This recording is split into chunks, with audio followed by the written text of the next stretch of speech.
एक बार न्यायालय में बड़ा ही विचित्र मुकदमा आया जिसने सभी को झकझोर कर रख दिया। अदालतों में संपत्ति विवाद व अन्य पारिवारिक विवाद के केस अक्सर आते रहते हैं, मगर ये मामला बहुत ही अलग किस्म का था। दोस्तों, इस मामले के अनुसार एक 70 साल के बूढ़े व्यक्ति ने अपने 80 साल के बूढ़े भाई पर मुकदमा किया था।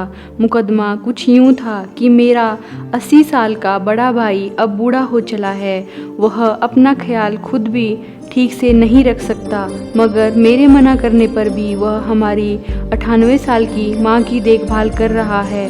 मैं अभी ठीक हूँ, इसीलिए अब मुझे मेरी माँ की सेवा करने का मौका मिल जाना चाहिए और मुझे तत्काल मेरी माँ को सौंप दिया जाए। न्यायाधीश महोदय का दिमाग घूम गया और मुकदमा चर्चा में आ गया। न्यायाधीश महोदय ने दोनों भाइयों को समझाने की कोशिश की कि आप लोग माँ को 15-15 दिन अपने साथ रख लो, मगर कोई टस से मस नहीं हुआ।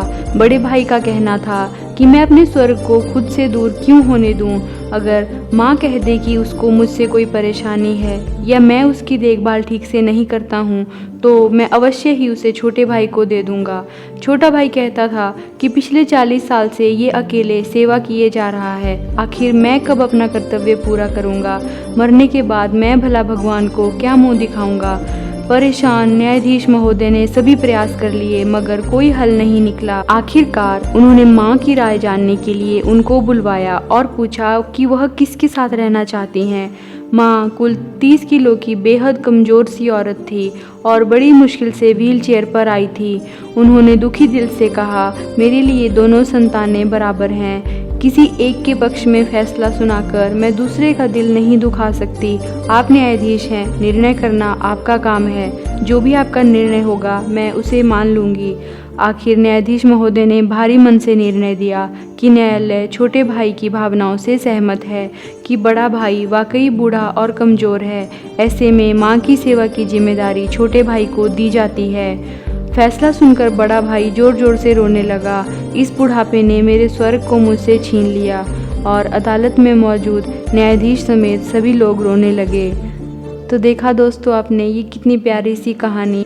ये सभी भावनाएं आज हर एक इंसान में होनी चाहिए, लेकिन हम सिर्फ कहानियों में ही पढ़ पाते हैं। आज के ज़माने में ऐसी कहानी ही हो सकती है, क्योंकि अगर ऐसा होता तो आजकल वृद्धाश्रम और अनाथ आश्रम बुजुर्गों से और बच्चों से भरे नहीं पड़े होते। दोस्तों, कहने का तात्पर्य यह है दोस्तों कि अगर हमारे जीवन में हम भाई बहनों के बीच में कभी विवाद हो तो इसलिए हो कि माँ मेरी है पिताजी मेरे हैं, ना कि इसलिए कि माँ तेरी है पिताजी तेरे हैं। माँ तेरी है कि लड़ाई कभी ना हो और हमें ये पता चले कि माता पिता ओल्ड एज होम में रह रहे हैं। हमें हमेशा याद रहना चाहिए कि माँ बाप का कर्ज ज़िंदगी में कभी भी नहीं उतारा जा सकता।